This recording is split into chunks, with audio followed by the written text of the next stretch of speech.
Amigas y amigos de Canal Universitario, tengan ustedes muy buenos días. Soy el Dr. Gustavo Mendoza Ríos, profesor emérito de la Facultad de Medicina y médico ginecobstetra, que tiene el placer de ingresar a vuestros hogares mediante su programa Cuidemos tu Salud. Programa que, como ustedes bien saben, es patrocinado por nuestra facultad, la Facultad de Medicina de la UNSA. Este día hemos de hablar de un tema a veces relegado, no obstante su importancia. Hemos de hablar del paludismo, de la malaria. Esta enfermedad es transmitida por un parásito, se llama Plasmodium y tiene muchas variedades. De hecho, habita especialmente en zonas húmedas y calurosas. Comprenderán que, por ejemplo, el continente africano es el que más sufre, igual que de muchas enfermedades de esta, pero en Bolivia también tenemos zonas donde con relativa frecuencia van incrementándose los casos. Dice la Organización Mundial de la Salud que para el año 2022, 247 millones de personas se enfermaron de malaria. Y la mortalidad fue de 600,000 personas. Es decir, esta enfermedad, dependiendo siempre de la gravedad del caso, puede generar una mortalidad muy importante. Para ello, hemos invitado a una especialista en la materia, al doctor Eddie Martínez Avendaño.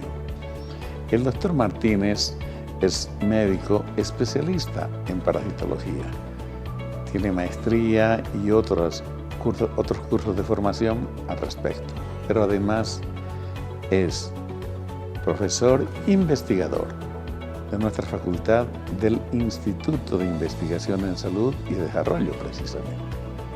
Él ha tenido una serie de investigaciones de las que vamos a conversar un poquito para matizar el tema. Pero antes de entrar de lleno a tratarlo, permítame un minuto de reflexión. En el último mes al menos, estamos respirando un aire totalmente contaminado. Definitivamente pueden hacer creer a todo el mundo que es un accidente de la naturaleza. Por supuesto que no lo es. Las quemas son intencionadas. Pero ¿saben qué es lo más triste del asunto? Es que somos el país con más focos de calor, se llaman lugares de incendio, del continente. Solamente Australia, que es un país continente, está por encima de nosotros. Nosotros le ganamos al Brasil, que tiene 8 veces más extensión que nosotros, por lo menos. Y no se nos mueve un pelo para reaccionar como corresponde. No basta con suspender en alguna región unos días de clases o recomendar no hacer ejercicios o no caminar demasiado o cuidar a quienes tienen morbilidades en sus personas, porque definitivamente eso no disminuye nada la agresión que este aire contaminado genera en las personas. Nunca antes se ha visto esto. El pasado año ya se denunció una quema indiscriminada, pero no duró ni siquiera una semana este estado de cosas de contaminación, a eso me refiero. Hoy, un poco más y tratan de justificar aquello. Ojalá que a quienes corresponda tomen las cosas en serio. Ojalá. Esto ocurre inmediatamente porque de lo contrario significa que el recurso más importante de un país, como es el recurso humano, no tiene ningún valor. Parece que lo económico es lo único que tiene valor. Y definitivamente, claro, que estos incendios provocados están dirigidos seguramente para que algunas personas se enriquezcan más. Vamos a esperar, no con mucha paciencia, que esto se pueda afrontar como corresponde. Dicho esto, distinguidos amigos, permítanme ir a la sección La Facultad de Medicina Informa.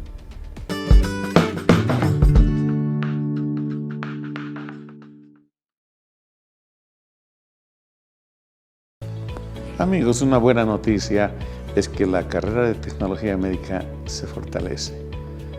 Ha generado un consultorio tomográfico de simulación, precisamente para mejorar la formación de sus alumnos.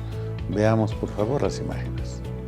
La carrera de Tecnología Médica y Bioimagenología aperturan aula de simulación de tomografía funcional y fortalecen enseñanza académica.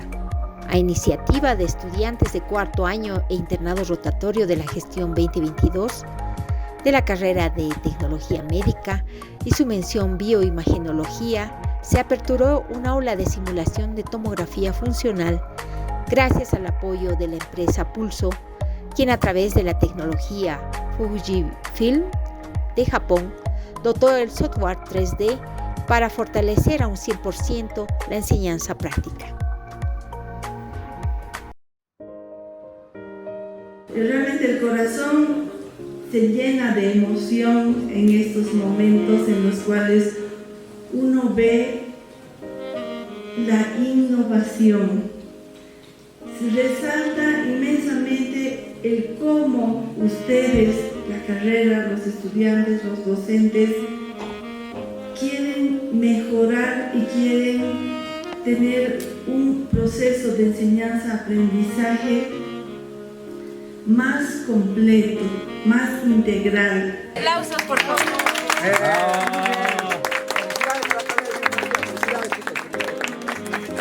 Bienvenidos a todos. Bienvenidos a la sala de simulación de tomografía. Pasen por favor. Ya, conmigo. Uno.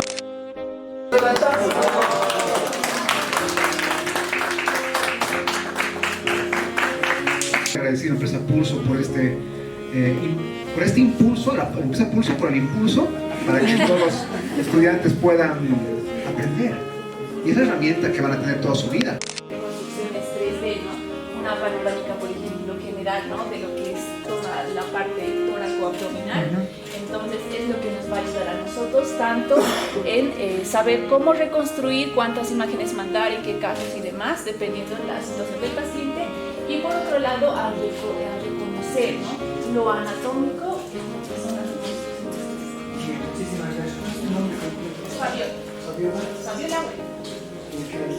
Quiero darle las gracias personalmente a mis estudiantes de internado, a mis estudiantes de cuarto año, a la licenciada Lelenina, a todos los docentes, porque nos han apoyado, todos los docentes administrativos, sin pensarlo, nos daban lo que necesitábamos, y a la empresa Pulso, por todo lo que han aportado. A nombre de Fujifilm Japón, a quienes nosotros representamos, por permitirnos brindarles esta herramienta de enseñanza para el área de tomografía, y que no solamente los cursos sean teóricos, sino también prácticos, que creo que esa es la idea, ¿no? de este proyecto, como decía el licenciado Jim Butrón en su momento. De verdad yo me siento muy orgulloso de poder contribuir con este pequeño granito de arena a su carrera. En próximos días, en la Facultad de Medicina se va a desarrollar un evento muy importante. Los institutos e investigadores van a hacer exposición de sus trabajos en un encuentro que se va a dar en la Facultad de Medicina, precisamente buscando que la mayor parte de los docentes se puedan incorporar en la investigación. Los invitamos a participar de este tan importante evento. Veamos la nota. Primer encuentro de investigación de la Facultad de Medicina visibilizó importantes aportes científicos de la Universidad Mayor de San Andrés. Los días 25, 26 y 27 de octubre, reconocidos investigadores y académicos de prestigiosos institutos de la Facultad de Medicina, Enfermería, Nutrición y Tecnología Médica, Instituto de Genética, Instituto de Investigaciones en Salud y Desarrollo INSAT y el Instituto Boliviano de Biología de la Altura IBA, mostraron valiosas investigaciones que aportan a la ciencia en el país y mejoran prácticas médicas para el bienestar de la población.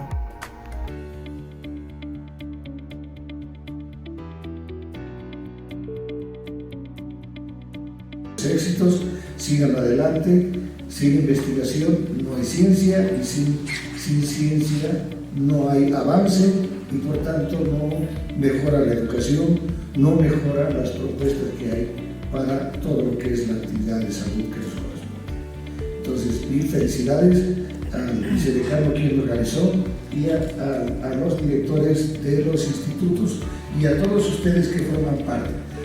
En vez de panfletos o pancartas, cosas un poco raras, es importante ese detalle. Es importante entrar a este evento y que todo el mundo esté en conjunto trabajando por tratar de conocernos y llegar quizá al finalizar esta gestión o este evento en trabajar interdisciplinariamente y formar redes. Hemos tenido el apoyo de nuestro señor decano en todo momento, hemos tenido el respaldo de los institutos en todo momento. Yo recuerdo la reunión, va a haber el evento, no sé, les decían, hay una comunicación nomás que han enviado, decían, dudo que haya, pero tranquilos, tengo el plan B y no. A las 24 horas todo el mundo envió sus comunicaciones, sus resúmenes, y señores estudiantes, muchas veces hemos estado con ustedes sentados, hemos estado partícipes, y ahora estamos aquí. ¿Qué significa esto? Que todo se puede conseguir, hay que esforzarse, el trabajo es importante, los institutos trabajan, la visión de la facultad es investigar para la comunidad y esta facultad lo hace. Sin duda alguna, un país desarrolla gracias a la investigación, a la difusión del conocimiento generado y a estos espacios de encuentro que generan y amplían las redes de investigación que permiten llegar a difundir incluso en congresos nacionales e internacionales y también a postular proyectos en forma conjunta. Invitamos a toda la comunidad universitaria, a toda la comunidad en general, a motivarse para seguir haciendo ciencia. La universidad es un espacio que genera conocimiento y este conocimiento pues viene del desarrollo de la investigación científica, tecnológica, que va a los directos receptores que son nuestros estudiantes, quienes llegan a tener este conocimiento nuevo generado que va a complementarse con todo lo histórico, con todos los antecedentes en las diferentes áreas del conocimiento. De MISAT, de todos los institutos hay de nutrición y hay de sistema también. Mira, este es un grupo integrado, estos son mis grupos de trabajo. Soy investigador del Instituto de Genética de la Universidad Mayor de San Andrés. Líneas de investigación, citogenética humana, enfermedades raras de etiología genética, anomalías congénitas. Que vamos avanzando. Yo quiero compartir con ustedes este trabajo relacionado con la anemia de Fanconi, que es una enfermedad rara, pero como van a ver ustedes, demuestra la capacidad que tenemos como población boliviana, como Instituto de Genética y por lo tanto como Universidad Mayor de San Andrés de implementar técnicas de diagnóstico y posteriormente ver formas de evitar sus complicaciones en ciertas patologías. Los primeros reportes de especies de tricominos en Bolivia también y tenemos varios resultados inéditos. Tenemos varios estudios, esto está en pósters, está en un libro, en tesis de maestría, de doctorado, y respecto a la malaria tenemos varios otros estudios. Ya vuelve TVU, Televisión para ti.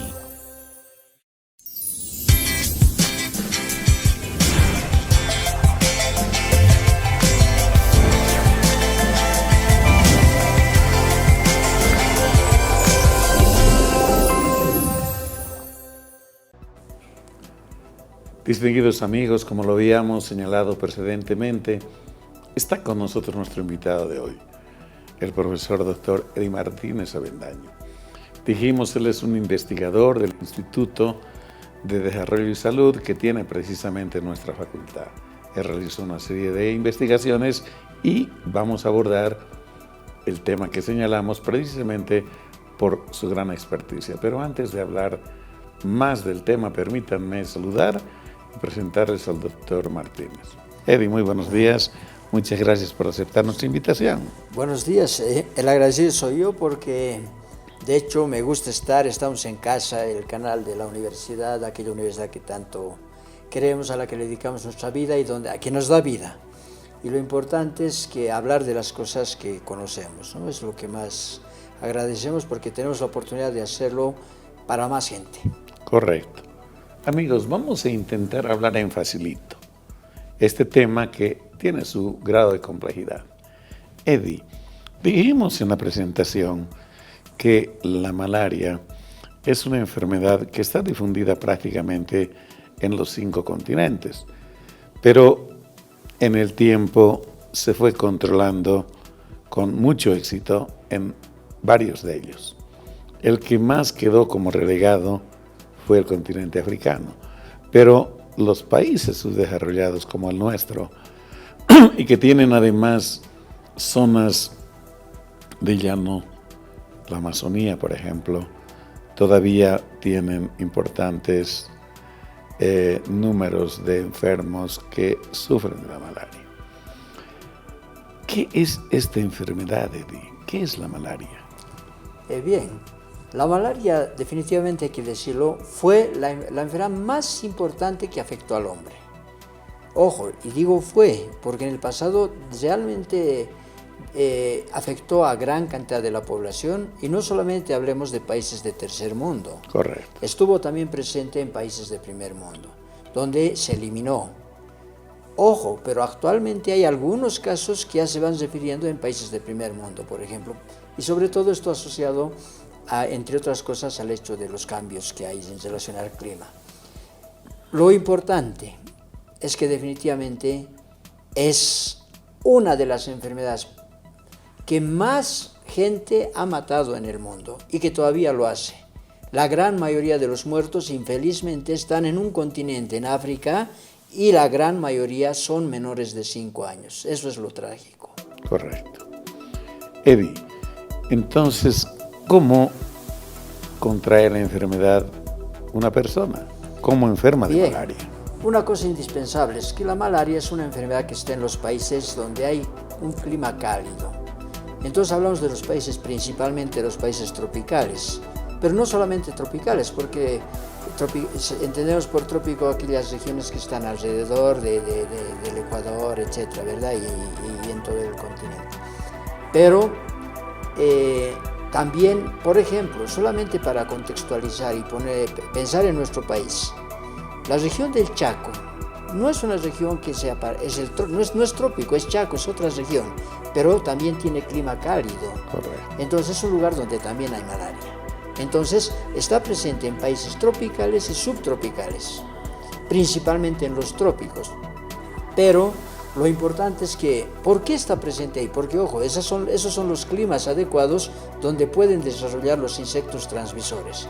Y los insectos transmisores son los mosquitos del género Anopheles. Entonces, donde haya Anopheles es probable que haya transmisión.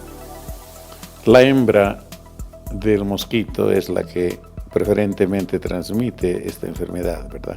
No preferentemente, exclusivamente, porque solo las hembras pican. ¿Y por qué pican las hembras? No porque se nutren de sangre, sino porque las hembras necesitan ingerir sangre para poner huevos. Es decir, si no ingieren sangre, donde hay nutrientes, y hay sustancias que son útiles para que desarrollen los huevos. Entonces desarrollan los huevos y ponen los huevos.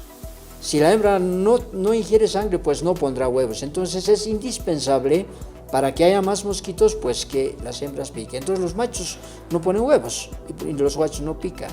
Por lo tanto, los machos se alimentan solamente de savia de plantas. Las hembras también se alimentan de savia de plantas, pero por la cuestión indispensable de tener que mantener la presencia de mosquitos, es decir, mantener su supervivencia, entonces deben picar. Correcto. Hasta este momento creo que está muy claro, amigos. Ahora, Eddie, ¿cómo es el ciclo de este parásito antes de picarle al hombre e inyectarle el parásito?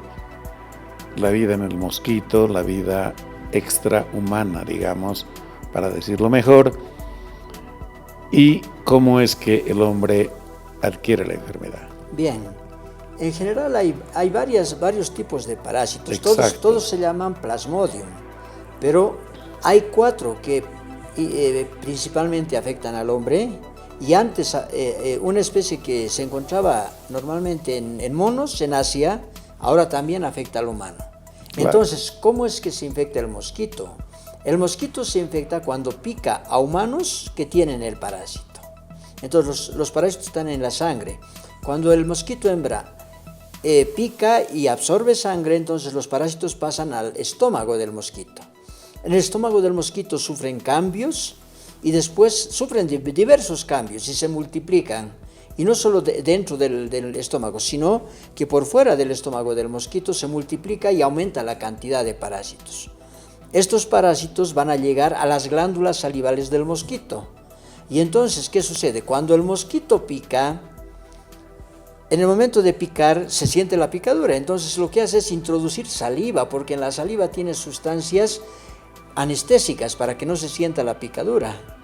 Y además tiene sustancias anticoagulantes para que el mosquito pueda fácilmente ingerir absorber sangre. Entonces, como inyecta saliva, basta una picada y listo, está introduciendo los parásitos. Entonces, los mosquitos hembra son excelentes transmisores de la enfermedad. Por lo tanto, bastaría una picada y uno se ha infectado. Después de un poco tiempo, en el lapso de más o menos media hora, los insectos han inoculado al parásito. El parásito está en la circulación. Entonces, por la circulación, los parásitos van al hígado. Correcto. Y en el hígado desarrollan, también sufren transformaciones y se multiplican. Y más o menos en el lapso de 1 a 2 semanas salen decenas de miles de parásitos a la circulación. Esos parásitos que han salido a la circulación ya no ingresan a otras células, sino más que a los glóbulos rojos. Ingresan a los glóbulos rojos y cada 48 horas se multiplican. Y revientan el glóbulo rojo y salen. Entra un parásito y de cada glóbulo rojo salen 20 a 30 parásitos. Entonces imagínense, cada 48 horas la gravedad de la enfermedad se multiplica por lo menos por 20 veces. Claro que sí. Y entonces, ¿qué sucede?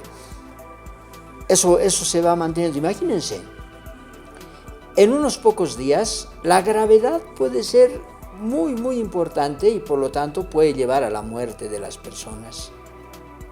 Depende además del huésped.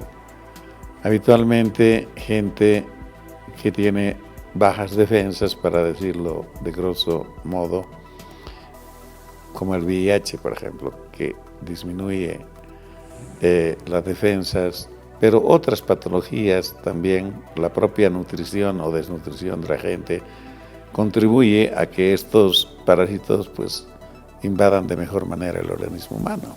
Sí, y a que provoquen enfermedad. ¿Qué sucede? Digamos, no solamente es la cuestión de cuán bien o cuán mal esté el paciente. Por ejemplo, una persona que no nació en una zona donde hay malaria. Correcto. Puede ser muy saludable. Exacto. Puede no tener ninguna otra enfermedad. Pero si esa persona se va a un lugar donde haya malaria, es más probable que tenga una enfermedad severa.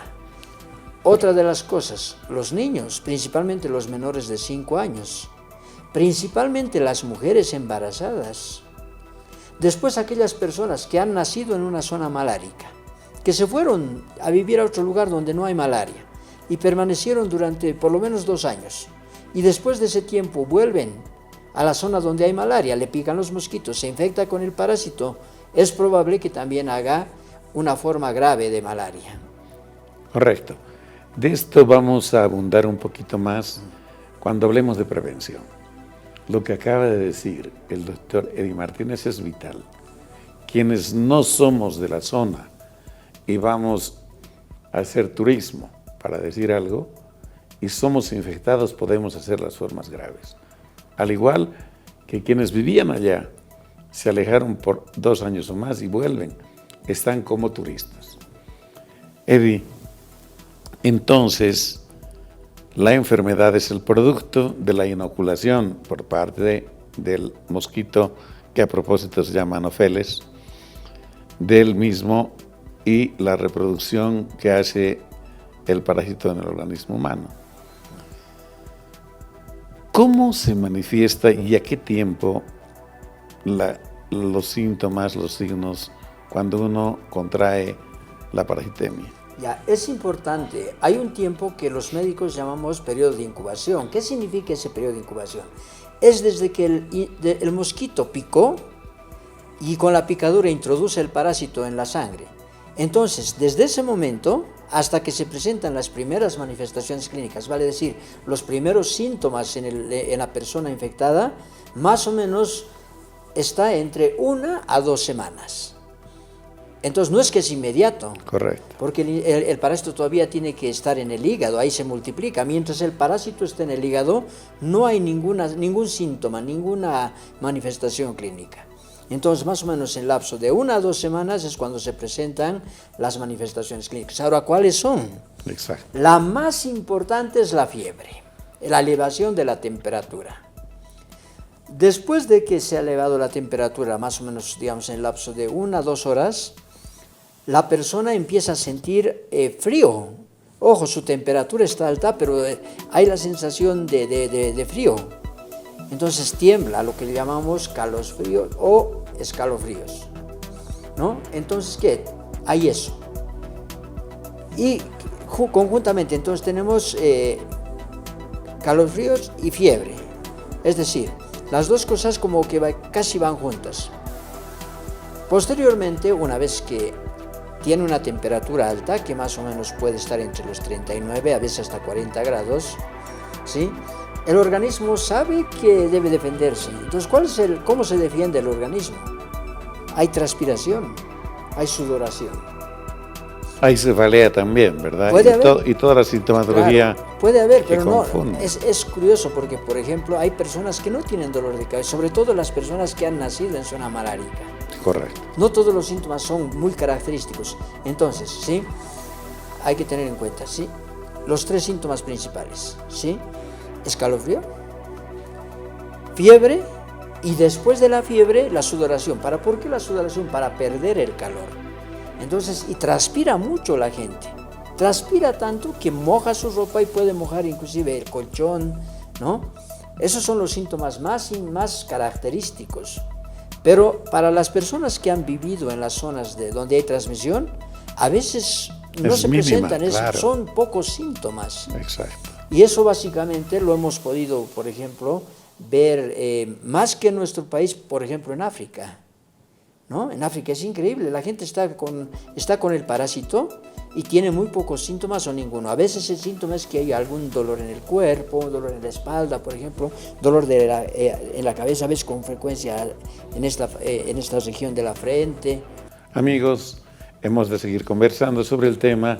Nos quedamos un momentito acá y volvemos en unos segundos. Estás viendo TVU, Televisión para ti.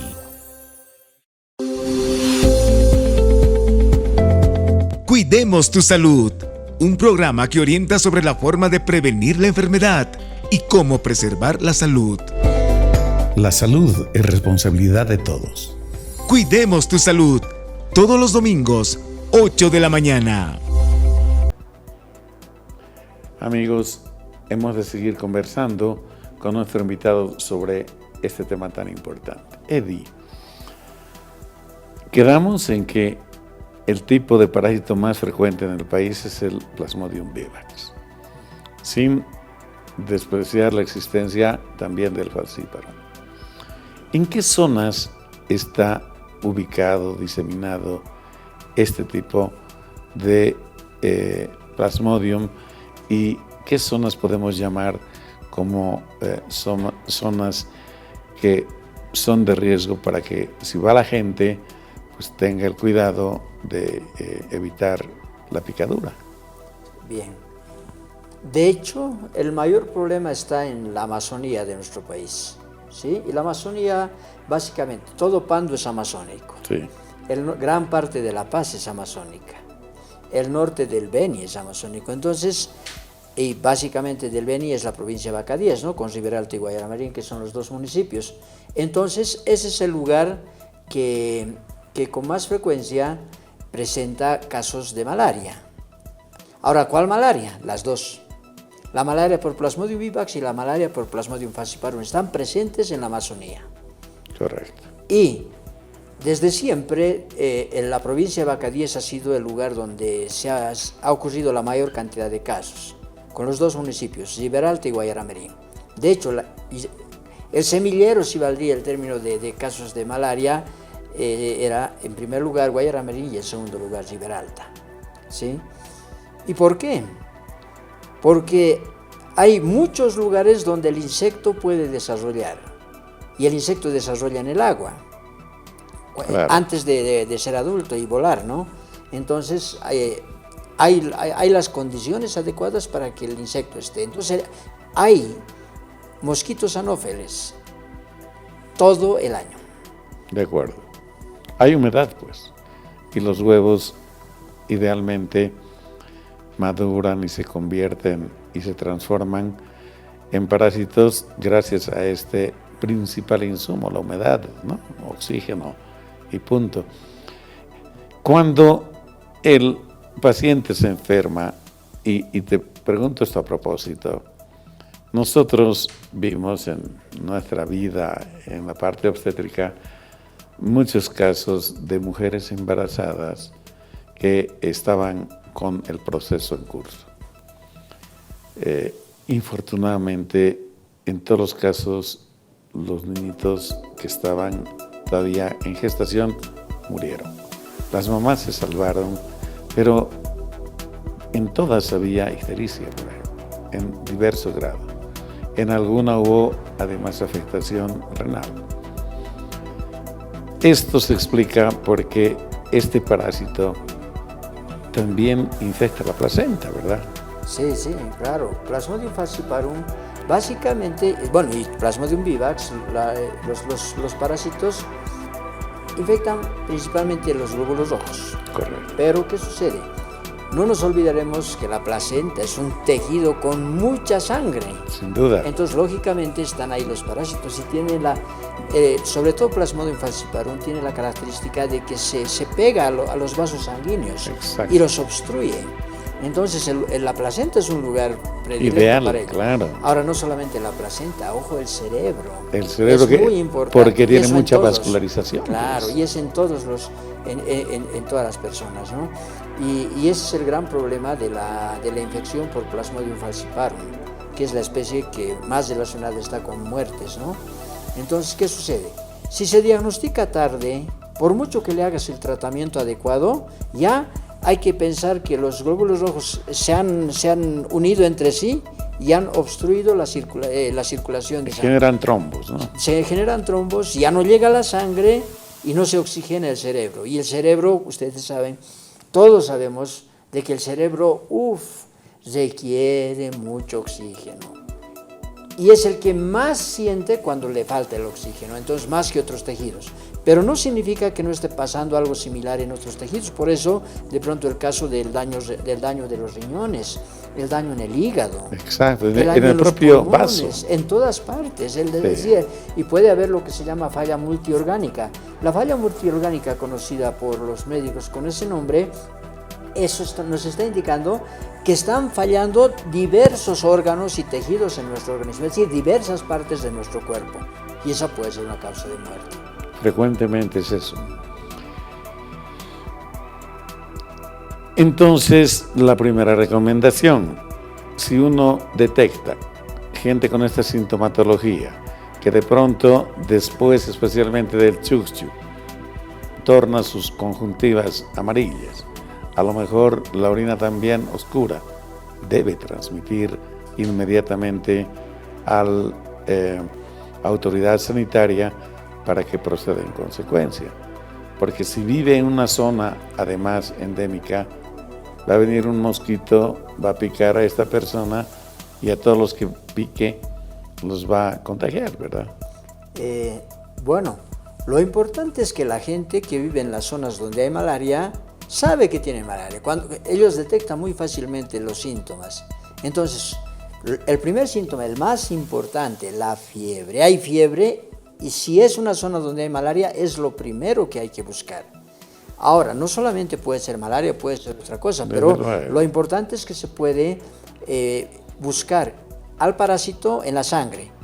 y el diagnóstico se hace en un rato, es decir, más o menos en el lapso de unas 2 horas ya tendría el diagnóstico definido, desde la toma de muestra, la coloración de la muestra, la revisión al microscopio, etcétera, eso es rápido. Correcto. Cuando se utiliza la muestra de sangre y se busca el parásito mediante microscopía. La otra posibilidad es también tomar muestras de sangre y solamente de los dedos, un pinchacito, y son las pruebas rápidas. Las pruebas rápidas, todo el mundo conoce las pruebas rápidas, sobre todo desde la COVID. A todos le habrán hecho pruebas rápidas, es decir, son unas cositas ahí con unos dispositivos pequeñitos donde se le pone la sangre y dependiendo de si hay 1, 2 líneas o hasta 3 líneas, dependiendo de los casos, entonces ya es posible dar el diagnóstico. Correcto. Amigos, lo que pasa es que con la gota gruesa requiere un poquito más de elaboración, digamos, del problema, pero es específica, pues. Porque si se ven a los parásitos no hay duda ninguna. La prueba rápida a lo mejor es más sencilla, más accesible, pero también su sensibilidad disminuye. De cualquier manera, el diagnóstico se realiza ante la positividad de la misma y eso es lo más importante. Eddie, acá se ha trabajado de diversas maneras en el tiempo. ¿Se ha estimado qué cantidad de personas están con malaria en el país y más o menos con qué frecuencia o qué cantidad de gente se enferma periódicamente? Sí, o sea, y varía mucho en función de los años, ¿no? La ventaja es que casi en todos los países ya del mundo y en Bolivia de manera particular, se confirman los casos cuando se confirma con el laboratorio, es decir, todos los casos están confirmados. La mayoría de las veces por microscopía, algunos solamente con la prueba rápida. Pero ocurre de que el diagnóstico, digamos, está garantizado. No es que porque tiene fiebre es malaria, no es por sospecha. Correcto. Entonces, y ha variado bastante en el tiempo. Hace algunas décadas hemos tenido cerca de 80.000 casos en un año. Pero después, con el cambio de medicamentos, eso ha ido disminuyendo. Entonces, yo les puedo dar el dato de los últimos años, ¿no? A ver, el año 2017 ha sido el año en que hemos tenido una menor cantidad de casos, que ha sido más o menos alrededor de los 6.000.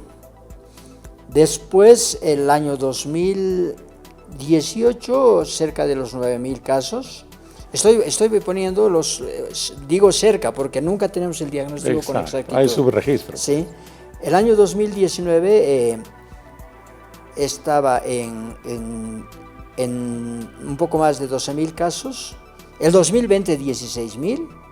El 2021, 14.000. A ver, hagamos una revisión. Vamos hasta 2013. 10.000, 9.000, 7.000, 6.000, 7.000, 12.000, 16.000, 14.000. Esto coincide con lo que hace un momento se decía. La pandemia ha hecho que se descuiden todos los programas. Es decir, el mundo se ha ocupado de la COVID y se ha olvidado de las otras cosas. Correcto. Entonces, ha aumentado el número de casos en los últimos años. Y esto fue a nivel mundial. A nivel mundial. Y ojo, y en algunos lugares más que otros. Por ejemplo, en nuestro continente, el país que más ha aumentado ha sido Venezuela, ¿no? Y básicamente por 2 razones, ¿no? Toda la crisis económica, los problemas sociales que hay, más la COVID. Este momento en el país, ¿qué se está haciendo para reducir, controlar y ojalá erradicar? Porque ha habido un aumento dramático, más del 50% ha aumentado, y eso es un retroceso. Sí. Pero tiene que ver la comunidad, Eddie, para controlar esto, ¿verdad? Al mismo tiempo que los técnicos y el sistema. ¿Qué es lo que deben hacer? Bueno, hay varias cosas. Primero, que la lucha contra la malaria en el mundo está, digamos, patrocinada en gran medida por lo que es el Fondo Global o Fondo Mundial, que es una cantidad de dinero que han puesto las diferentes instancias que pueden financiar, ¿sí? Entonces, de diferentes partes del mundo, de primer mundo básicamente, y hay entonces fondos a los que los países que tienen malaria concursan. Y entonces nosotros tenemos el financiamiento desde hace muchos años. De hecho, hemos participado en la primera ronda de financiamiento para proponer esto y felizmente el país ha recibido una cantidad de dinero. Actualmente recibe dinero básicamente para 3 enfermedades: para malaria, tuberculosis y SIDA. Entonces, un buen monto es para malaria. Y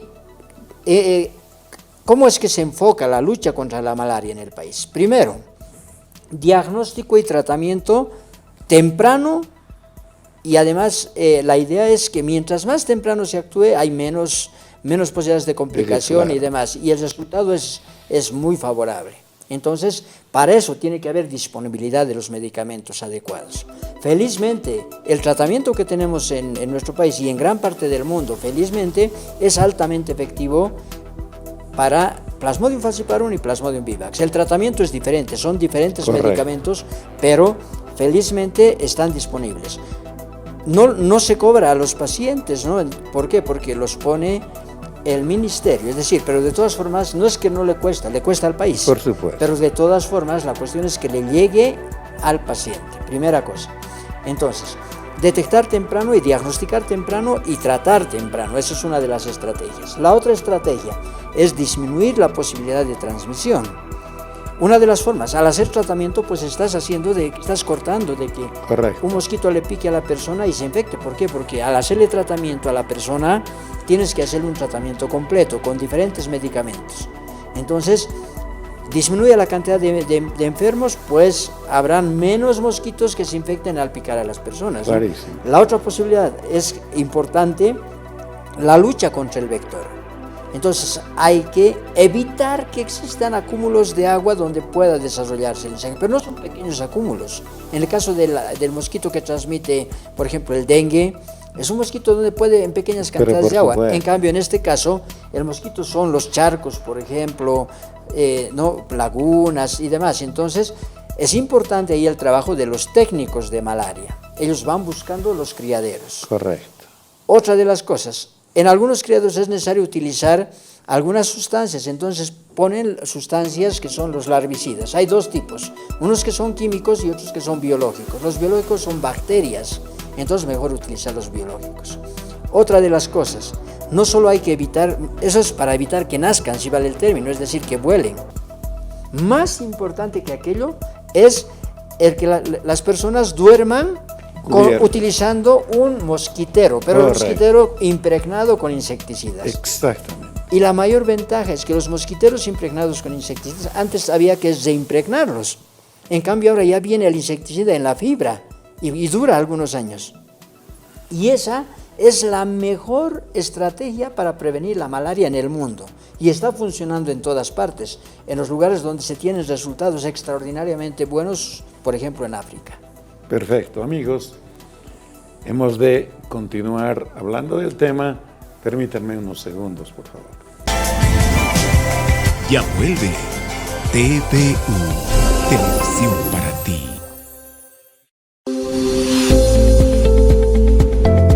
Cuidemos tu salud, un programa que orienta sobre la forma de prevenir la enfermedad y cómo preservar la salud. La salud es responsabilidad de todos. Cuidemos tu salud, todos los domingos, 8 de la mañana. Interpelador, propositivo, crítico, contestatario, plural. Noticiero Hechos. Queremos generar cambios significativos en la sociedad y trascender barreras. Noticiero Hechos. En 3 ediciones: matinal, 6 de la mañana, meridiano, 13 horas, central, 19:30, de lunes a viernes. Noticiero Hechos. Estás viendo TVU, Televisión para ti. Eddie, de forma muy sucinta y concreta, existe tratamiento. Sí. Efectivo, ¿verdad? Muy efectivo. ¿Quién lo hace? Pero por encima de cualquier medicamento, ¿cuánto debe durar el mismo? Ya. Primero, vamos con la malaria grave. Con la especie que puede provocar la malaria grave. El tratamiento para Plasmodium falciparum, que está básicamente, hemos dicho, en la Amazonía de Bolivia. ¿Sí? Entonces, el tratamiento dura 3 días. Entonces, la ventaja es que son 2 medicamentos que se administran 3 días. Y el último día, además, hay que darle un medicamento que es la primaquina, que es fundamental que lo deba tomar. ¿Por qué? Porque con un medicamento le estamos curando al paciente, pero con el otro medicamento lo que estamos haciendo es eliminar al parásito de su sangre que puede infectar al mosquito. Perfecto. Entonces es fundamental, y es, ya les digo, o sea, con un tratamiento de pocos días estamos controlando aquello. El tratamiento para la malaria por Plasmodium vivax, que está presente en casi todos los departamentos, ¿sí? El departamento donde no hay malaria definitivamente es Oruro, porque ahí no hay mosquitos, ¿sí? En los otros lugares sí hay malaria en distinta proporción. Sí, ¿no? Claro, a veces muy poco. Por ejemplo, hay departamentos que en los últimos años no han reportado casos, pero la malaria ahora está concentrada, como decíamos, en la Amazonía. Exacto. Pero aquí debemos tocar algo importante. Hace algunos años, hace pocos años, Bolivia, digamos, no podemos hablar en esta época de erradicación, sino de eliminación de la transmisión, porque es imposible erradicar, ¿sí? Entonces, antes se pensaba eso, y se hablaba de los servicios de erradicación de la malaria hace décadas. Entonces eso no funcionó, fracasó. Entonces ahora se habla de la eliminación de la malaria. ¿Qué es la eliminación de la malaria? Es evitar que exista transmisión. Puede ser en un departamento, pero después hay que apuntar a que sea el país. Correcto. Y la Organización Mundial de la Salud declara al país libre de malaria cuando no hay transmisión durante 3 años. Exacto. Pero, como son 2 especies, a la que se puede eliminar más fácilmente es a Plasmodium falciparum, que es la más grave.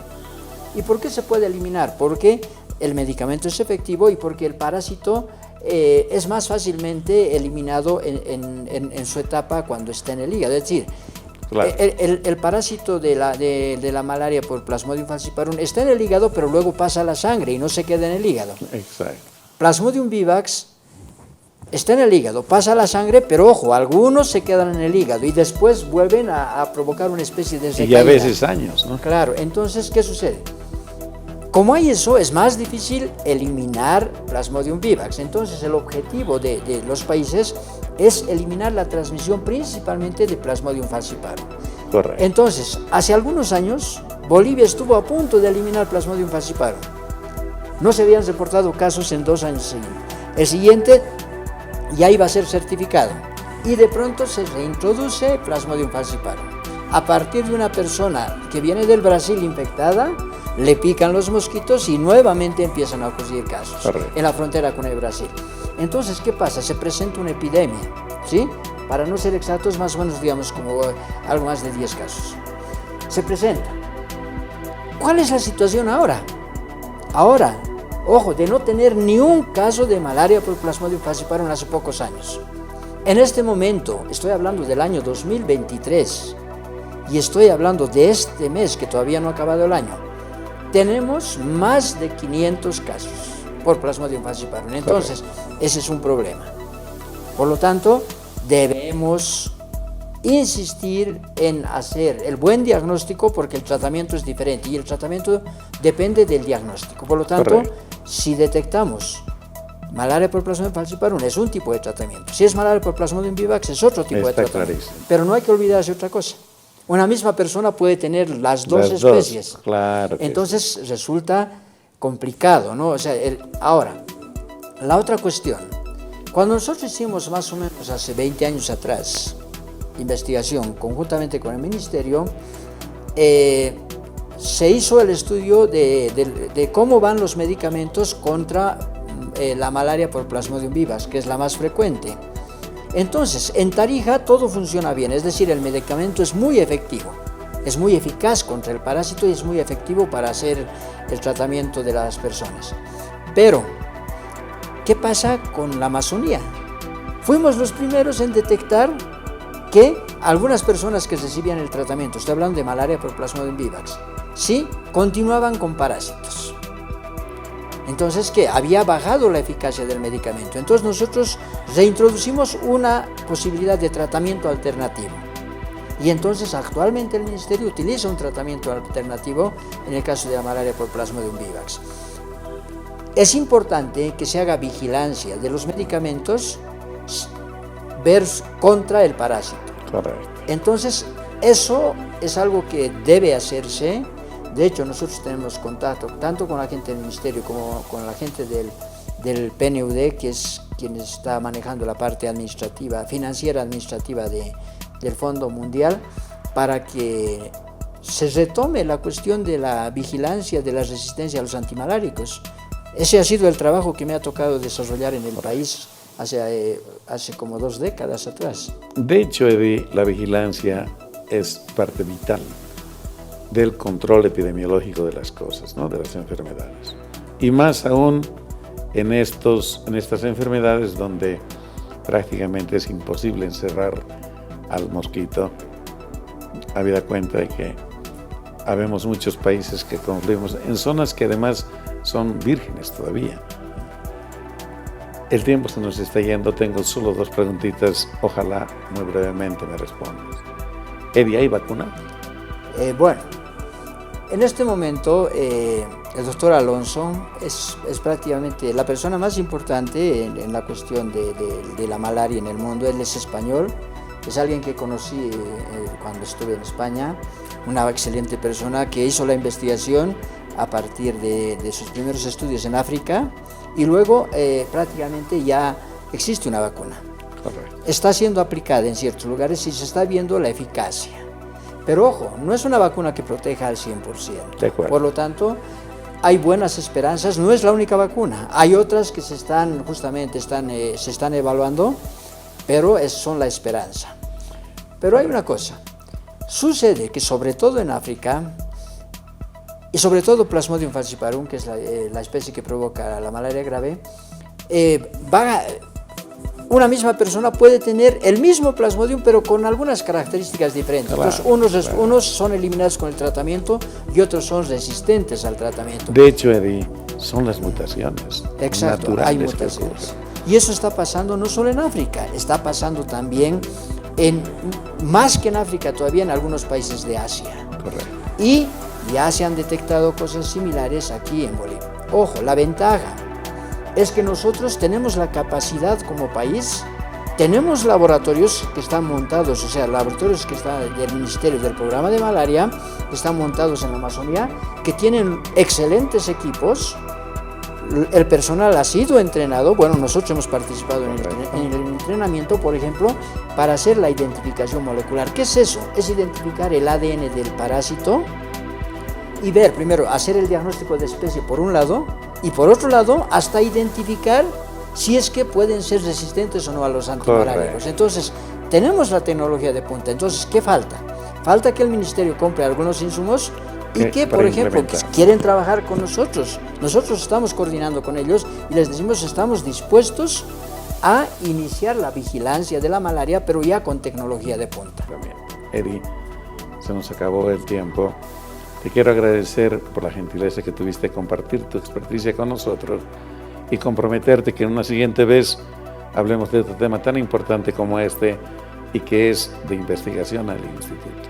Tu despedida, por favor. Bueno, muchas gracias. No, importante, hay una cosa.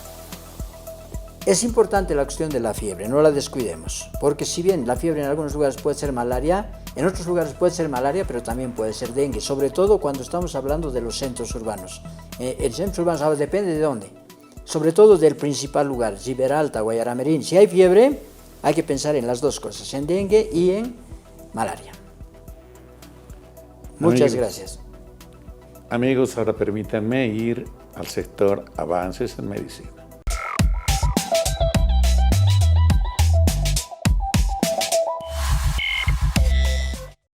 Recientemente han salido a la venta medicamentos que se pueden tomar por vía oral. Entre ellos se encuentran el fingolimod, la teriflunomida y el dimetilfumarato. Lamentablemente, si bien se ha demostrado que todos estos agentes modificadores de la enfermedad son eficaces a la hora de alterar la evolución de la EM recidivante remitente, ninguno ha demostrado ser de particular utilidad para las personas que padecen de EM primaria progresiva o EM secundaria progresiva. En resumen, los tratamientos para la EM se pueden clasificar en 3 grupos: los que permiten tratar los síntomas, los que permiten tratar los ataques y los que ayudan a prevenir futuros ataques, y limitar el avance de la enfermedad. Existen varias opciones diferentes. Usted y su médico decidirán cuáles son las más adecuadas para su caso. Distinguidos amigos, esto fue todo por hoy. Esperamos sinceramente que la información proporcionada sea de vuestra utilidad. De hecho, sabiendo que existen zonas endémicas en las que el parásito puede generar una enfermedad como la malaria, se deben tomar las medidas que nuestro especialista nos recomendó. Que tengan un lindísimo fin de semana. Eviten de todas las formas hacer ejercicio porque el aire está irrespirable. Yo creo que se tomarán las medidas prontamente para que todos podamos volver a la normalidad. Disfruten de la familia, disfruten de los chicos, pero también de los mayores. Y hasta la próxima semana. Muy buenos días.